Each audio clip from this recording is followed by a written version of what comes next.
Sobat Maestro, sesaat lagi kita akan bersama-sama mengikuti ibadah raya bersama Gereja Bethany Fresh Anointing. Selamat mendengarkan.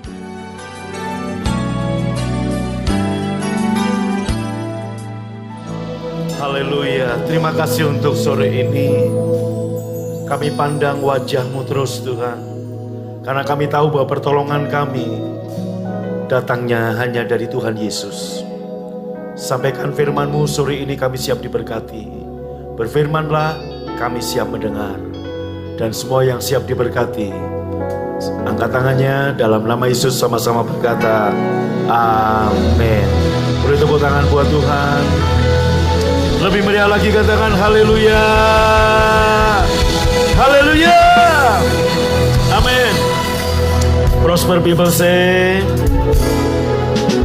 amin. Gimana kabar ibu bapak saudara? Sehat, kuat, makmur, awet muda, diberkati Tuhan. Amin. Lihat kiri kanannya, katakan God is good all the time. Tuhan baik, Tuhan sayang Anda. Silahkan duduk saudara. Nah, Bapak Ibu dikasih Tuhan, saya senang dengan rema kuasa memandang Yesus. Iya, ini judul tiga khotbah, tapi malam ini saya kasih judul kuasa memandang Yesus. Jadi ketika kita memandang Yesus, ada kuasa di situ. Amin. Semangat dong, aminnya, amin. Iya, ada kuasa ketika kita memandang Yesus. Mungkin ada pertanyaan, Pak, emang kalau saya pandang Yesus, anak-anak saya bisa berubah? Bisa. Ketika saya pandang Yesus, emang bisnis pekerjaan saya terjadi sesuatu? Iya. Ketika saya pandang Yesus, emang anak saya yang gak pulang bisa pulang? Bisa. Emang ketika saya mandang Yesus, suami saya gak pulang bisa pulang? Pulang. Udah amin. Ya saudaraku, saya mau terusin atau mau bercanda ini?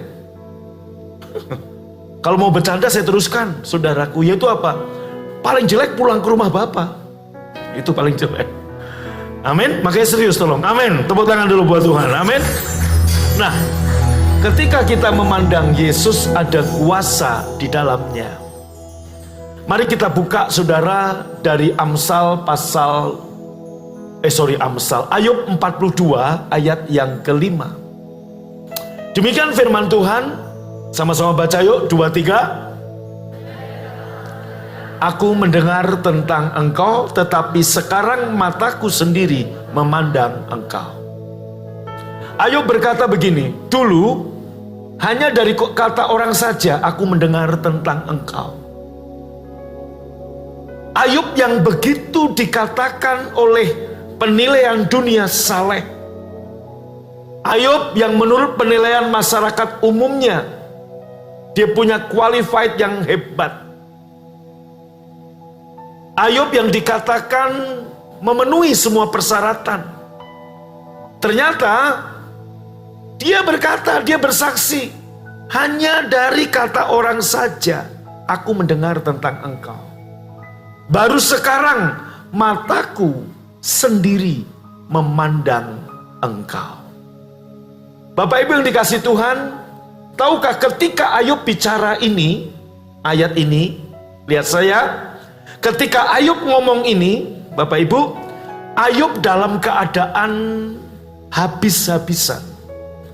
Ayub dalam keadaan dihantam badai yang lebih parah dari pandemi 3 tahun ini, saudara. Kenapa?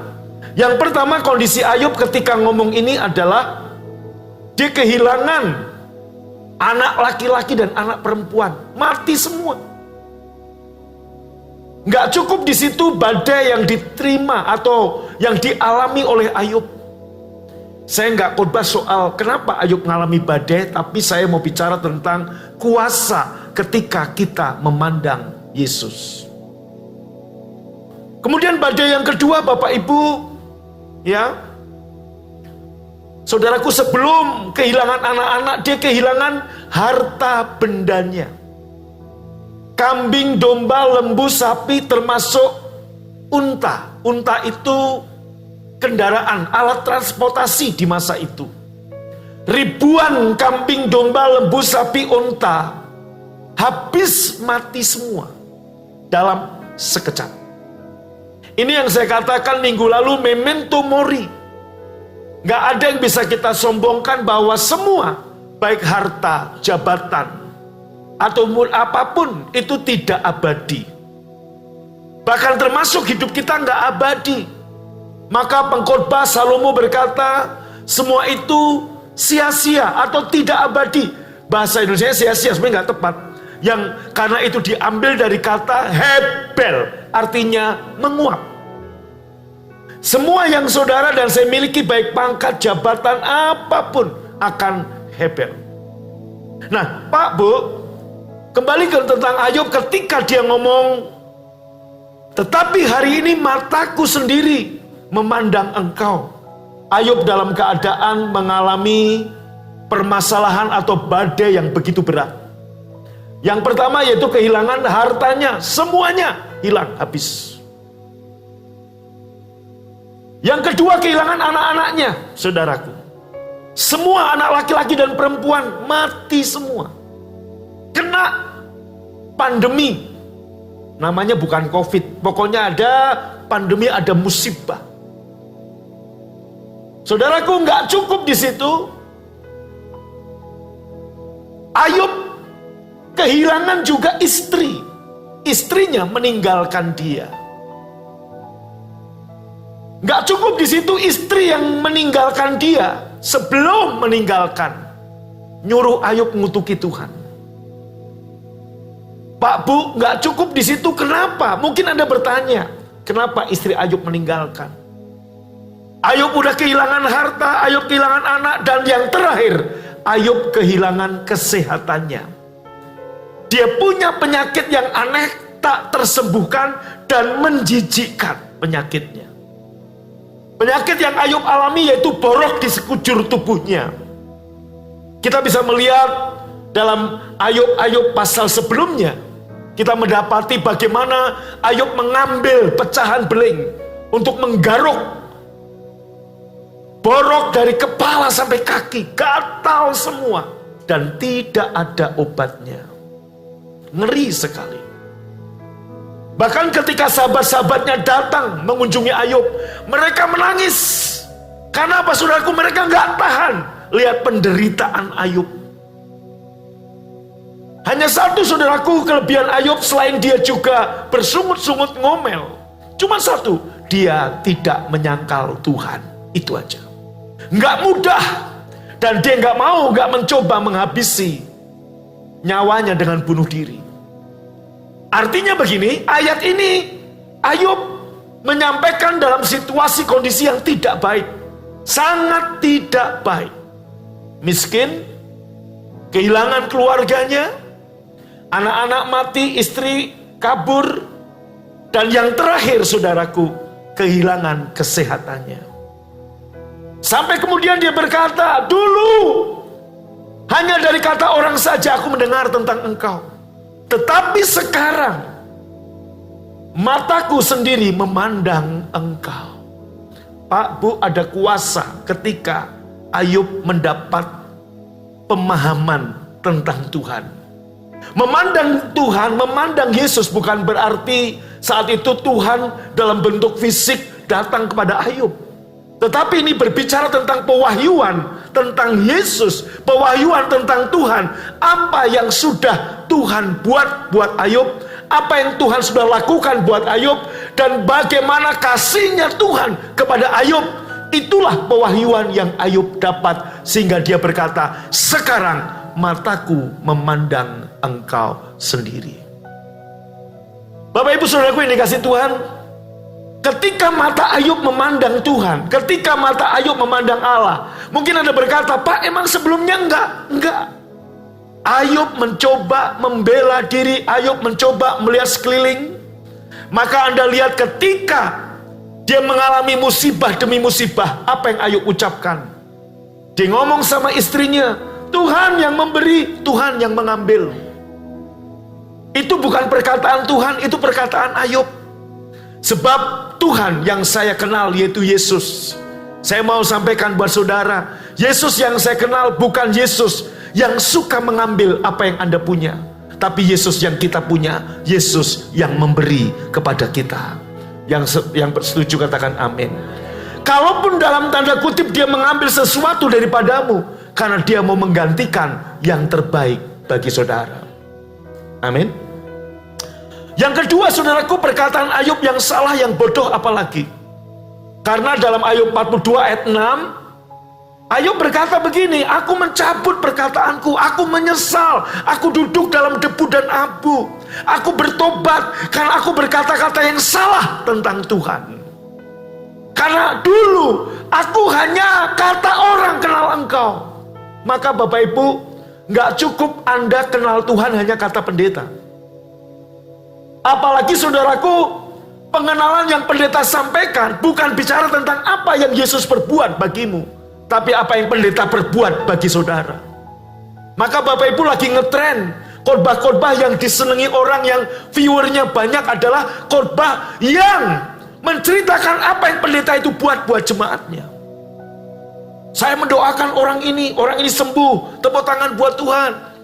Ada orang begini, saya tengking, setannya keluar. Saudaraku, sedang bercerita tentang apa yang aku lakukan, bukan apa yang Yesus lakukan. Gospel, Injil Yesus Kristus atau kabar baik bukan bercerita tentang apa yang kita perbuat, tapi apa yang sudah Yesus lakukan bagi kita, bagi Anda, bagi saya. Tepuk tangannya dong buat Tuhan Yesus. Lebih semangat lagi, tepuk tangannya paling meriah. Amin. Nah, kembali ke sini Bapak Ibu. Ya, kembali ke sini Bapak Ibu, Anda lihat ketika Ayub ngomong begini, dia mengalami pewahyuan tentang Tuhan. Dia mengalami pengenalan pribadi tentang Yesus dan apa yang sudah Yesus buat. Sore ini saya mau Bapak Ibu memandang Tuhan secara pribadi.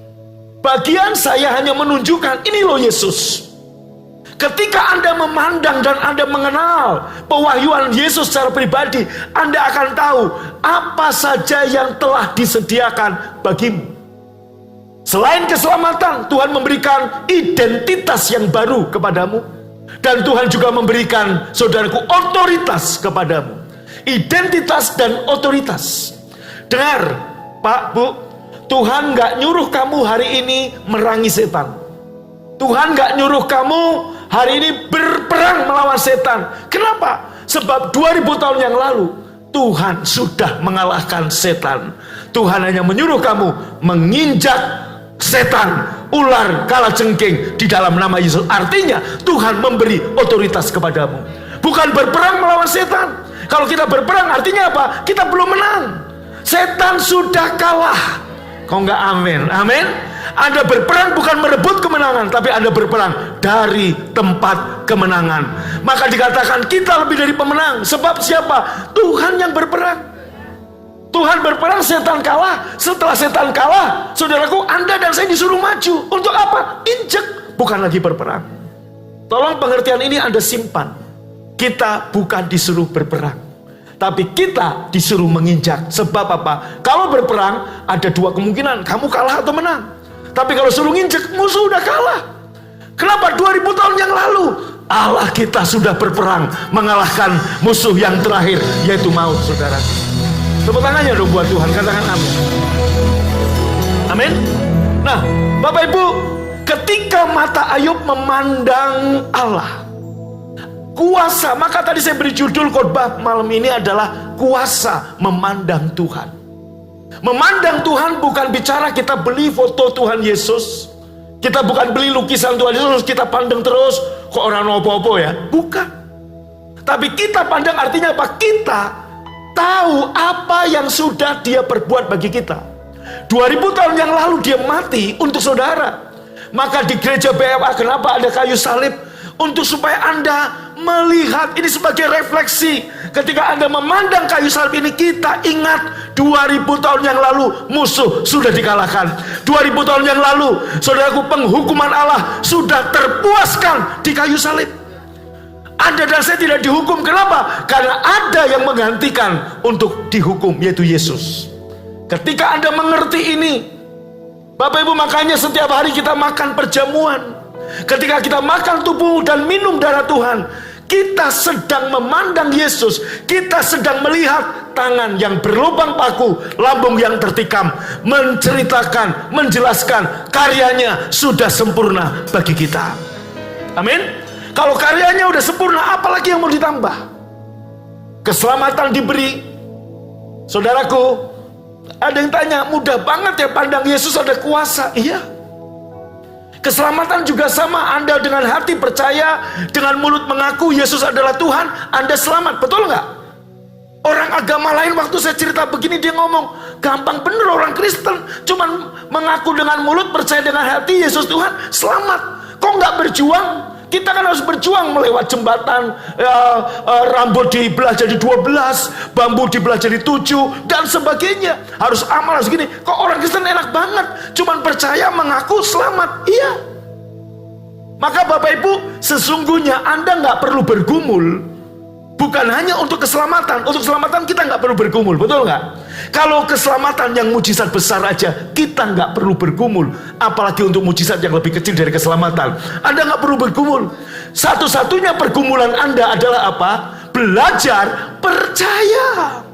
Maka ketika orang-orang Yahudi tanya kepada Yesus, Guru, apa yang aku lakukan supaya aku berkenan kepada Allah? Satu-satunya pekerjaan yang Yesus berkata, waktu mereka tanya, pekerjaan apa yang harus aku lakukan dalam Injil Yohanes? Apa yang harus aku lakukan supaya aku berkenan kepada Allah? Pekerjaan apa? Yesus cuma ngomong apa? Satu-satunya pekerjaan yang harus kamu lakukan yaitu apa? Hendaklah kamu percaya kepada Dia yang diutus Allah. Siapa Dia yang diutus Allah? Yesus. Ketika Anda percaya Yesus diutus Allah, ketika Anda percaya Dia adalah Tuhan yang menolong, menyelamatkan kita, itulah satu-satunya pekerjaan yang dikehendaki Allah supaya Anda dan saya berkenan kepada Allah. Katakan amin. Mudah, mudah. Betul. Saking mudahnya, maka banyak orang nggak bisa percaya. Agama lain nggak bisa menerima ini. Kenapa? Karena mereka terbiasa untuk kita harus berjuang dulu. Makanya satu-satunya pergumulan kita adalah masuk dalam tempat perhentiannya itu. Nanti bulan depan saya akan khotbah dalam kitab Ibrani. Anda boleh buka, baca kitab Ibrani mulai dari sekarang. Ada kata-kata, saudaraku, lebih baik, lebih baik, lebih baik. Dalam kitab Ibrani beberapa kali ada kata lebih baik, lebih baik, lebih baik. Kita akan belajar bulan depan. Satu-satunya pergumulan yang harus Anda lakukan adalah bagaimana caranya kita bisa masuk ke tempat perhentiannya. Tersisa masih ada satu hari perhentian. Artinya apa?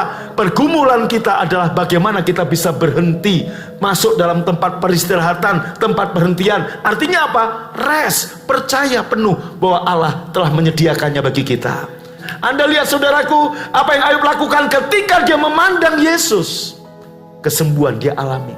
Penyakit yang tak tersembuhkan, dia sembuh. Yang kedua, Ayub tadi miskin, betul? 2,5 tahun masa pandemi, banyak orang jadi miskin. Banyak orang kehilangan uang. Banyak orang, saudaraku, kehilangan kesempatan. Banyak orang yang tokonya 3 jadi 1. Banyak orang yang biasanya omsetnya 1 hari, katakan, saudaraku, cap gotyo, jadi tinggal gotyo. Sepertiganya banyak yang mengalami seperti itu. Bahkan banyak gereja, termasuk BFA, sebelum pandemi jemaat sekian. Tapi begitu pandemi, saudaraku, sampai hari ini belum ada satu gereja pun yang kehadirannya normal. Semua kehilangan jemaat. Ada yang kehilangan 30%, ada yang kehilangan 40%. Saudaraku, itu masih syukur. Ayub kehilangan semuanya. Tetapi ketika dia memandang Allah, dia, apa yang terjadi? Kuasa dari memandang Yesus, Tuhan pulihkan 2 kali lipat. Kok nggak tepuk tangan buat Tuhan? Angkat tangan Bapak Ibu. Ketika engkau memandang Yesus, apa yang hilang di masa pandemi ini, Tuhan akan pulihkan 2 kali lipat. Saya percaya jemaat BFA yang hilang, Tuhan akan gantikan bukan sama seperti sebelum pandemi, tapi ada 2 kali lipat ketika kita memandang Tuhan Yesus. Angkat tanganmu. Haleluya, angkat tangan. Ku pandang wajah-Mu dan berseru, pertolonganku datang dari-Mu. Peganglah tanganku, jangan lepaskan, Kaulah harapan dalam hidupku. Boleh tepuk tangan buat Tuhan Yesus lebih semangat lagi. Percayakah Anda Tuhan akan kembalikan 2 kali lipat? Amin. Saudaraku, Alkitab mencatat Ayub kehilangan kambing, domba, lembu, sapi, onta sejumlah sekian. Tetapi ketika dia memandang Yesus, yang pertama dia mengalami mujizat, kesembuhan terjadi. Itu yang paling penting. Apa artinya? Ekonomi dipulihkan tapi sakit-sakitan. Ayub mengalami kesembuhan. Saya percaya mungkin kau gak sakit secara fisik, tapi hatimu yang sakit. Dengar baik-baik, ketika engkau memandang Yesus, Tuhan memulihkan hati kita. Amin. Yang kedua, apa yang hilang dalam hidupmu dalam 3 tahun masa pandemi ini? Tuhan, pandang terus Yesus, ngucap syukur, enjoy, angkat tangan, pandang Dia. Anda akan melihat perkara supranatural. Tuhan pulihkan 2 kali lipat. Tepuk tangan buat Tuhan. Ada yang tanya, segampang itu Pak? Iya. Contoh yang lain ketika di padang gurun pengikut Musa digigit ular sekarat, pandang salib Tuhan. Ketika mereka memandang, apa yang terjadi? Sembuh tuh. Sembuh tuh. Gampang apa tidak? Halo? Gampang apa tidak? Masuk akal nggak? Makanya Bapak Ibu ada yang tanya, masa sih mandang Tuhan Yesus ngalami kuasa? Iya. Itu para pengikut Musa digigit ular sekarat, ada yang mati. Sampai akhirnya Musa berkata, nih loh Tuhan suruh, pandang salib, pandang patung ular tembaga. Ini bicara bahwa penghukuman Allah ditimpakan kepada Yesus. Ketika mereka memandang, yang sekarat sembuh, yang sakit sembuh, yang mau mati nggak jadi mati. Hal yang sama, Ayub juga memandang Yesus, penyakit menjijikan, penyakit yang mengerikan, sampai teman-temannya nggak tahan melihatnya sampai menangis. Tuhan sembuhkan. Hal yang sama ketika kita memandang Yesus, Tuhan menyembuhkan saudara. Tepuk tangan bagi Tuhan. Amin. Yang kedua, ketika kita memandang apa yang sudah Yesus perbuat, Dia mati di kayu salib, tangan yang berlubang paku, lambungnya yang tertikam, menceritakan, menjelaskan karyanya yang sempurna. Ketika kita memandang itu, percaya saja, semudah kita membalikan telapak tangan, semudah itu Tuhan memulihkan keadaanmu 2 kali lipat. Amin. Maka saya percaya, pulih cepat, bangkit lebih kuat. Amin. Jangan pandang sekeliling, pandang Tuhan. Pandang apa yang sudah Dia perbuat bagimu. Dia bukan Bapa yang buruk, Dia Bapa yang baik. Dia Bapa yang memberi, bukan Bapa yang mengambil. Yang percaya katakan yes. Yang ketiga, apa yang Ayub alami? Saudaraku, yang pertama, Ayub kehilangan harta bendanya. Tuhan kembalikan 2 kali lipat. Yang kedua, Ayub kehilangan kesehatannya, Tuhan kembalikan, sembuh. Yang ketiga, Ayub kehilangan apa? Anak-anaknya dan istrinya. Tuhan kasih kepada Ayub istri yang cinta Tuhan. Dan berikutnya, Tuhan kasih Ayub anak-anak yang soleh dan soleha. Luar biasa. Anak-anak soleh lahir dari rahim Ayub. Dengarkan baik-baik, ketika engkau memandang Tuhan, kandungan-kandungan yang tertutup, entah jasmani, entah rohani, entah bisnis, entah pekerjaan, entah keuangan, satu persatu, semua kemandulan akan melahirkan. Yang setuju, yang percaya, katakan amin. Dan beri tepuk tangan yang paling meriah bagi Allah kita. Katakan haleluya. Percaya saudara? Amin. Contoh berikutnya dalam kitab Perjanjian Baru, dalam Injil Matius pasal ke-14. 1 kali 12 murid diutus Tuhan pergi ke seberang. Kira-kira jam 2, jam 3 pagi subuh. ada angin badai, ada gelombang yang begitu keras. Pak, Bu, mereka hampir tenggelam. Tahukah saudara, di tengah gelombang badai yang menerpa, seorang nelayan yang berpengalaman untuk bisa selamat, apa yang harus mereka lakukan? Satu-satunya cara untuk selamat, tetaplah bertahan di perahu. Itu aja. Mau coba terjun? Mau berenang? Sampai kapan kuatnya?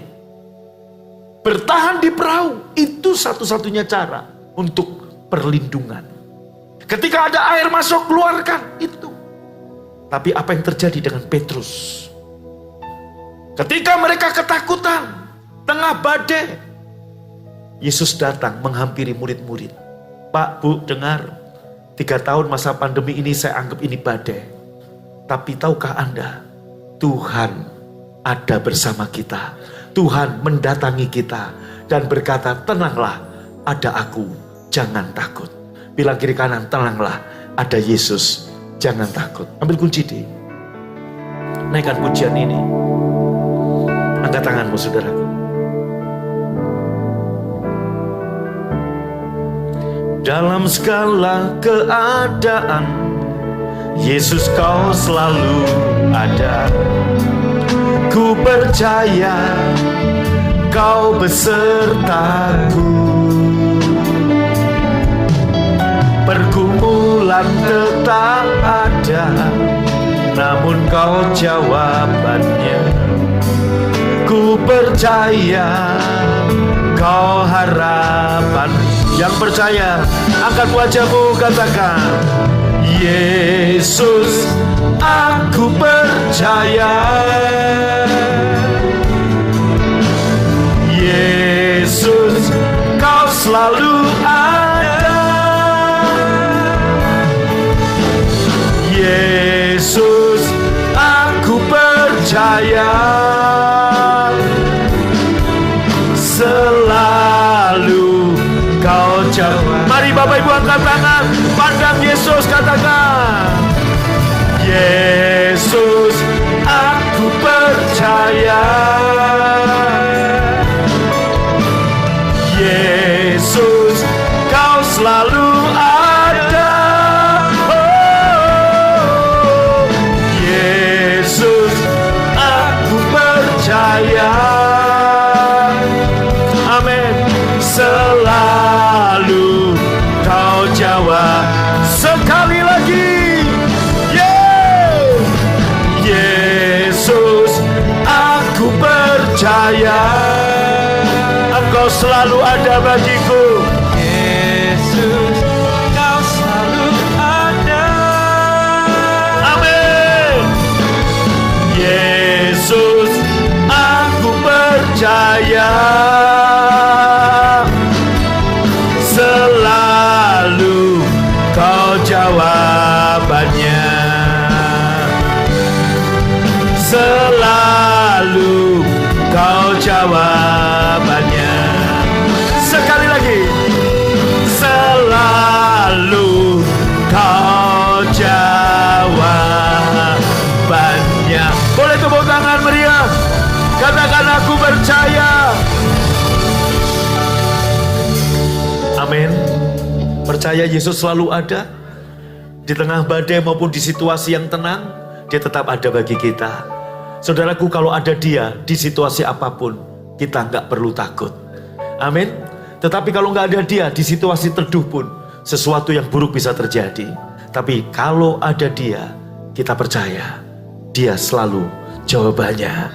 Dia selalu menolong kita. Yang mengerti tepuk tangan, katakan amin. Nah, ayat berikutnya. Lalu Petrus berseru dan menjawab dia, Tuhan, apabila engkau itu, suruhlah aku datang kepadamu berjalan di atas air. Satu permintaan yang gak logis. Satu permintaan yang mungkin lebay bagi banyak orang. Bahkan 11 muridnya yang lain pun juga ngomong, Petrus lebay. Kalau mereka tahu bahwa itu gak lebay, mereka akan sama seperti Petrus. Suruh aku jalan di atas air. Saudaraku, permintaan Petrus sepertinya mengada-ngada, tetapi Yesus tidak memandang hina. Apa jawab Yesus? Yesus gak berkata, Pet sebentar ya, ilmumu belum nyampe. Kita beda iman loh. Enggak. Kita beda pengurapan. Enggak. Kamu belum khatam Alkitab. Enggak tuh. Kamu perlu MTH, doktor teologi dulu baru bisa jalan di atas air. Kagak. Ini menggambarkan ketika Anda terima Yesus, Roh Kudus yang ada dalam dirimu sama dengan Roh Kudus hamba Tuhan yang sudah 70 tahun melayani. Kok enggak amin? Sama dengan Roh Kudus yang ada di dalam diri Billy Graham. Sama. Anda the man of God. Kok enggak amin? Amin. Anda lihat saudaraku, Yesus enggak ngomong, belum waktunya kamu jalan di atas air. Belum sampai ilmumu. Enggak. Tuhan enggak memandang rendah apapun doa permintaan saudara. Katakan amin. Saudaraku, kata Yesus, Anda lihat. Yesus gak ngomong, Yesus gak mikir dua kali. Oke, datang. Maka Petrus turun dari perahu dan berjalan di atas air mendapatkan Yesus. Tolong jawab. Apa yang membuat Petrus berjalan di atas air? Ketika badai, itu masih badai. Belum tenang. Yesus hanya ngomong ketika murid-murid teriak, hantu, hantu. Yesus bilang, jangan takut, ini aku, bukan hantu. Tapi angin topan badai masih menerpa mereka. Satu-satunya cara untuk selamat, tinggal di perahu. Tapi Anda lihat, ketika Petrus memandang Yesus, dia berkuasa seperti Yesus. Yesus jalan di atas air, Petrus jalan di atas air. Ketika di tengah badai seperti ini, engkau pandang Yesus. Halo, engkau pandang Yesus. Engkau berkuasa. Seperti Yesus berkuasa, engkau berkuasa. Seperti Yesus ada di muka bumi, engkau seperti itulah keadaanmu. Terus pandang dia. Ketika engkau memandang Yesus, dengar, Petrus keluar dari manusia natural ke manusia supranatural. Apa yang membuat Petrus tenggelam? Ketika dirasanya tiupan angin. Tetapi ketika dirasanya tiupan angin, takutlah ia dan mulai tenggelam, lalu berteriak, Tuhan, tolong aku. Jadi yang membuat Petrus tenggelam apa? Tiupan angin? Bukan. Sebelumnya ada angin badai juga, dia berjalan kok. Apa yang membuat Petrus tenggelam? Bukan tiupan angin. Ketika dia nggak fokus lagi pandang Yesus. Hal yang sama ketika Anda nggak fokus pandang Tuhan dan janji-janjinya, Anda lebih setuju dengan badai yang ada, kamu akan tenggelam. Bisnismu bisa tenggelam. Banyak pelayanan tenggelam ketika nggak lagi pandang Yesus. Tapi lihat, aduh gimana ya? Aduh gimana ya? Kalaupun hari ini engkau tenggelam pelan-pelan atau cepat, cuman tinggal leher doang. Saudaraku, ada satu doa yang paling powerful. Singkat, jelas, padat. Mau saya ajarin? Yang mau angkat tangannya. Singkat, jelas, padat, dan powerful. Mau? Yang mau cuma 3 orang, jawab dong. Mau? Apa? 3 kata. Tuhan, tolong saya. Bilang sama saya. Boleh lebih keras lagi? Sekali lagi. Ketika Anda berseru, Tuhan tolong saya.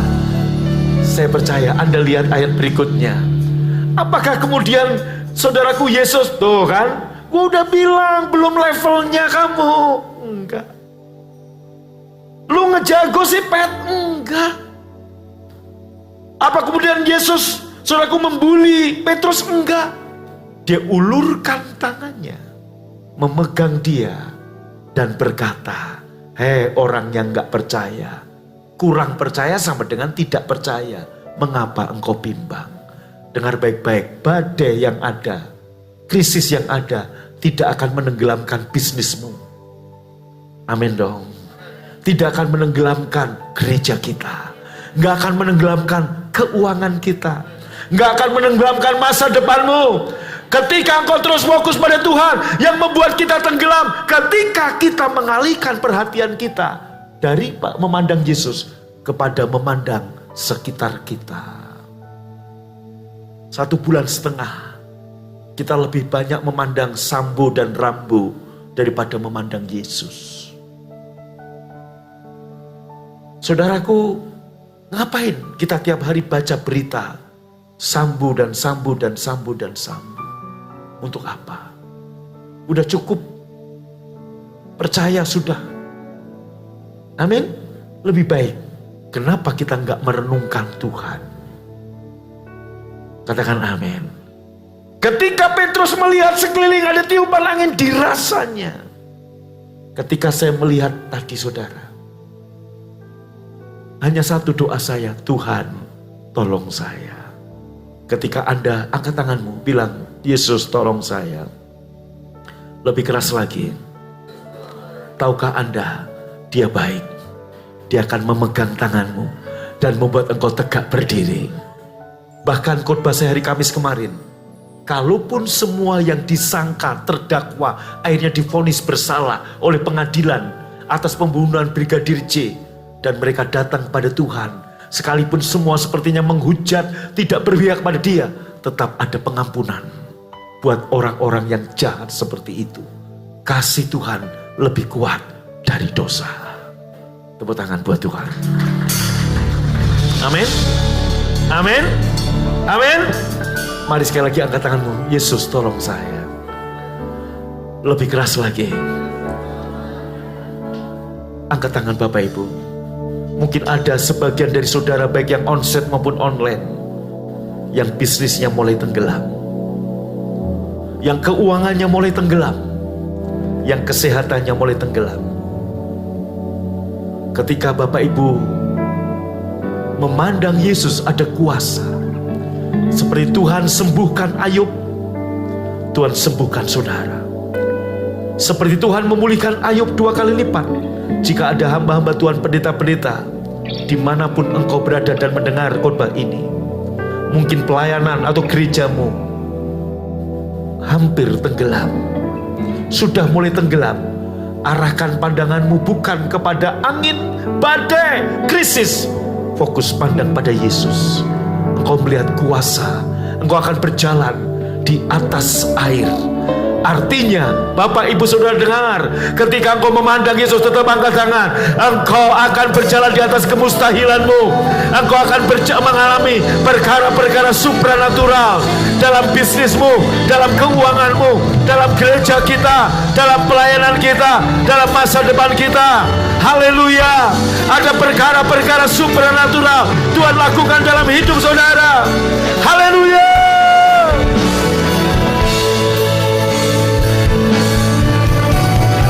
Yesus, aku percaya.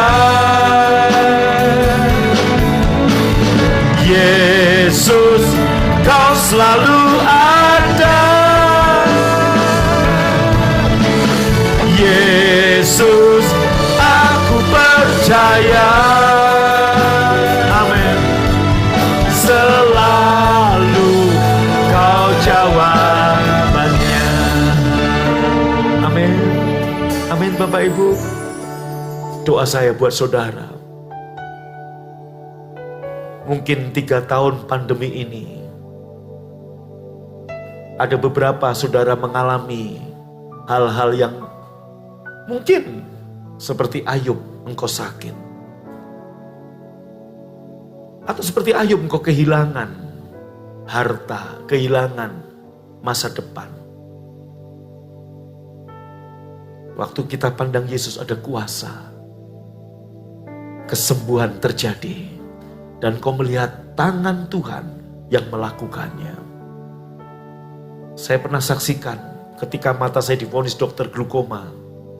Setiap perjamuan saya memandang, ini mata Tuhan Yesus. Tanpa tumpang tangan pendeta besar, mata saya Tuhan sembuhkan. Siapa yang menyembuhkan? Yesus. Saudara, beberapa orang ketika mendengar khotbah seperti ini dan mereka pandang Yesus, bersaksi, kesembuhan terjadi, mujizat terjadi, hal supranatural dalam keuangan terjadi. Hal yang sama itu akan terjadi kepadamu. Amin. Apa yang hilang dalam hidupmu? dalam masa badai pandemi 3 tahun ini, Tuhan kembalikan 2 kali lipat. Seperti sebelum badai ditambahi 2 kali lipat. Percaya. Pergumulan kita cuma satu, percaya. Sebab Dia telah menyediakan. Ketika lambungnya ditikam, ketika tangannya dipaku, ketika Dia berkata shalom kepada murid-muridnya, itu gambaran, aku sudah menyelesaikan semuanya. Aku sudah menyediakan semuanya bagimu. Jangan takut, ini aku. Katakan amin. Dan yang terakhir, Tuhan akan berikan percepatan buat saudara. Ketika kita pandang Yesus, Anda lihat saudaraku, ayat berikutnya dalam Injil Yohanes. Terus, sebentar tadi, tetapi Yesus, ayat tadi sebelum ini, berseru kepada mereka supaya mereka jangan takut. Sekali lagi, bilang kiri kanan, jangan takut. Ada Yesus. Bilang depan belakang saudara, jangan takut. Ada siapa? Ada Yesus. Dan berikutnya Tuhan berkata begini, lalu mereka pun mempersilahkan Yesus naik ke perahu. Apakah kita mau mempersilahkan Yesus naik ke perahu yang sedang diombang-ambingkan badai? Apakah kita mau mempersilahkan Yesus masuk ke bisnismu, perahu bisnismu, perahu keuanganmu, perahu rumah tanggamu yang sedang diombang-ambingkan oleh angin topan? Ketika engkau mempersilahkan Yesus, Anda lihat saudaraku, ketika Yesus naik ke perahu, segera perahu itu dalam versi TB, kita lihat, tolong versi TB, nggak ada di bahan, buka Alkitabnya, ya Yohanes berapa tadi? 6, baca, tolong, ayatnya sama, versi terjemahan baru, kita lihat, baca sama-sama, 1, 2, 3, cepat baca, belum ya? Saya udah bisa, Anda belum? Oke, nah ini dia, 2, 3.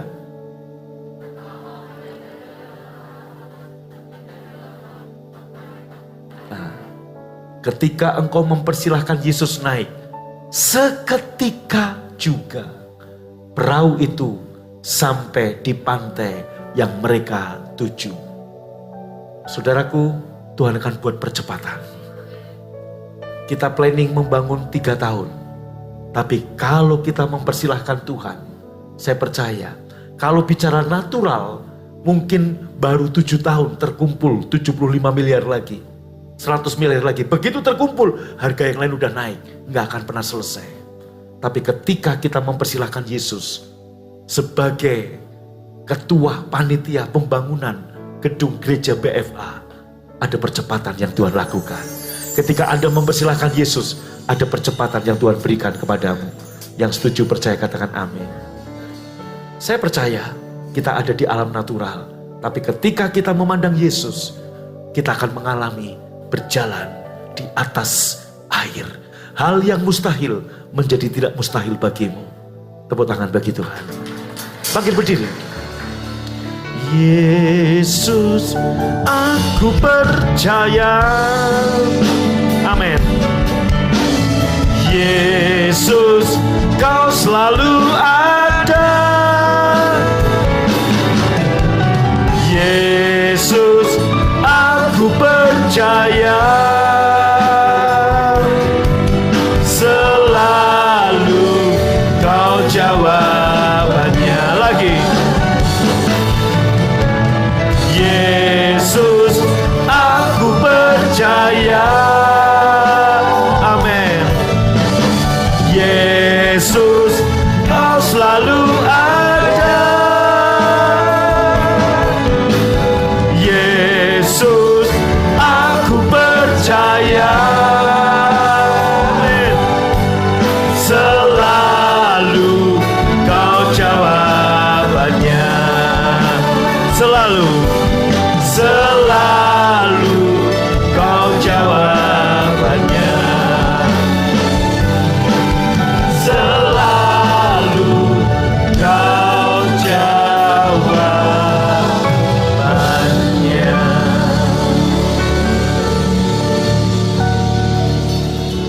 Setiap kali kita makan roti dan minum cawan ini, lakukan ini untuk mengingat akan aku. Artinya, setiap kali kita makan dan minum tubuh dan darah Tuhan, lakukan ini memandang apa yang sudah Yesus lakukan bagimu.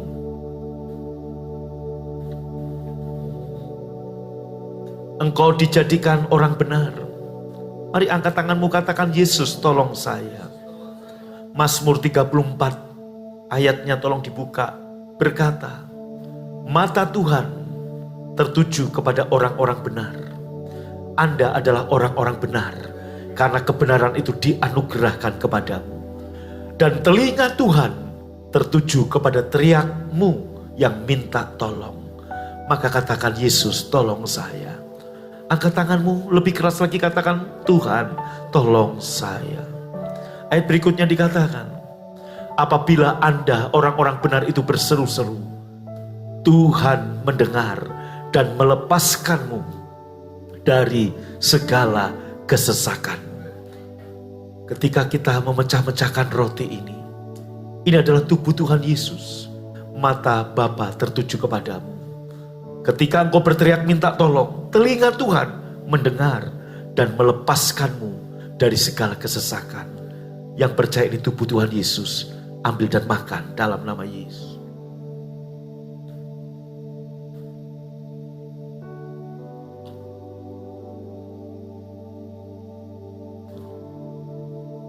Kemudian Tuhan Yesus mengambil cawan, mengucap syukur, memberikan pada murid-muridnya, dan berkata, ini cawan perjanjian baru yang dimeteraikan oleh darahku. Ambillah dan minumlah menjadi peringatan akan aku. Yang percaya di darah Tuhan Yesus, ambil dan minum dalam nama Yesus.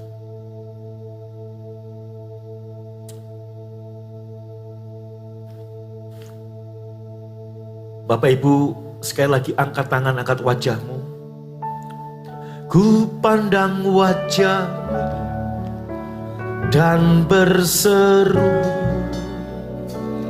pertolonganku datang darimu. Peganglah tanganku, jangan lepaskan.